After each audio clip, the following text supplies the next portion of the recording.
Hey, this is Wendy Stovall. So today we are still seeing continued activity in both locations on the drift zone and at the summit. This is kind of more of the same that we've been seeing over the past few days. The eruptive activity in the lower east drift zone is continuing to migrate back to the west along the fissure line. There's an approximately 2-mile long line of activity of fountaining, low fountaining of lava, and then those fountains are feeding massive lava flows that are channelized going down to the coast. There's 2 primary channels that are going down from the locus of activity, and the easternmost channel has split into 2 down at the coast. So now there are 3 ocean entries at the coast. Lays is issuing off of those ocean entries, and hopefully we'll get a weather update to talk a little bit about that. And there seems to be a lot of lava being produced by Fissure 7, and that is in Leilani Estates. The flows themselves are moving a little bit to the north, but mostly to the south from that point. And we have field crews on the ground there monitoring the progress of that. They've had a hard time getting closer to those flows because they are so voluminous. And then if we go up to the summit is pretty socked in today. It's very cloudy, and so we haven't had a whole lot of great visual observations of what's happening at the summit, but we do have some observations from cameras that are up on Mauna Kea. I'm trying to get the exact information about where these images are coming from, but we've seen a couple of plumes rise above the clouds from imagery coming from an observatory on Mauna Kea. And we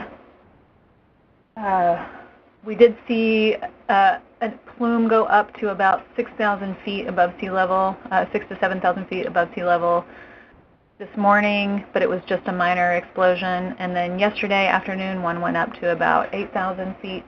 And then yesterday at about 5 p.m., there was a magnitude 3.9 earthquake at the summit of Kilauea. That's the general update for today. Good morning, everyone. We continue to see the trade wind pattern as has been being briefed for the past couple of days. This trade wind pattern means generally winds are from the northeast in the lower levels. I do want to highlight that today's winds are expected to be the strongest that we've seen all week and that we should see in the coming days, with gusts up to between 20 and 25 miles per hour possible. I mentioned these stronger winds mainly because if there is an explosion or a plume that occurs at the summit, as Wendy has just briefed, there's been a few, we could see the ash being carried a little farther downwind than we have seen in the past couple of days. However, because of this northeast wind, we are still going to continue to see the plume going to the southwest, pretty much from the summit down Highway 11 down to Pahola.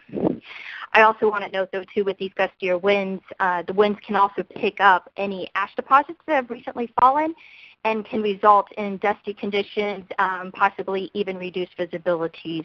We haven't had that report yet, but it is a potential with the gustier winds.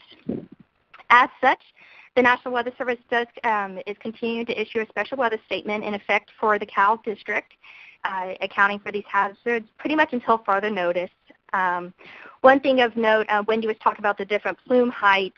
From a sounding that the Weather Service did earlier today, for your information, it would take a plume height of around 15,000 feet above ground level to have any ash interaction with any of a westerly flow, which would be taking it more towards the helo direction. So again, it would have to get to around 15,000 feet.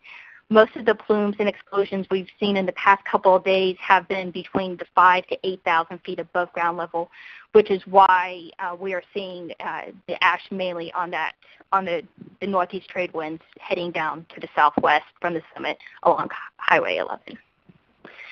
And then turning our attention to the areas around the fissures, that northeast flow is impacting down there as well. during the day. Around the fissures, we do get the winds turning a little bit more to the west during the overnight hours, but they do weaken during the overnight, so we don't see too much of a turn in direction necessarily of any of the fog.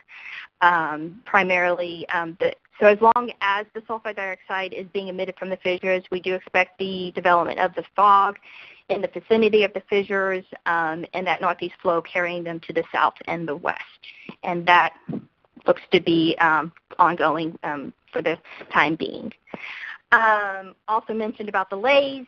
With this flow, any of the lays that does form as the lava is entering the ocean should keep the threat immediate around where that lays is forming at the coastline or taking it out a little into the ocean. And one last thing I wanted to touch on, because Wendy did mention about the earthquake. The Pacific Tsunami Warning Center is monitoring every earthquake activity. No tsunami threats at this time by any means, but just to make you aware that we are continuing to monitor every single earthquake that does occur, and products will be issued as needed.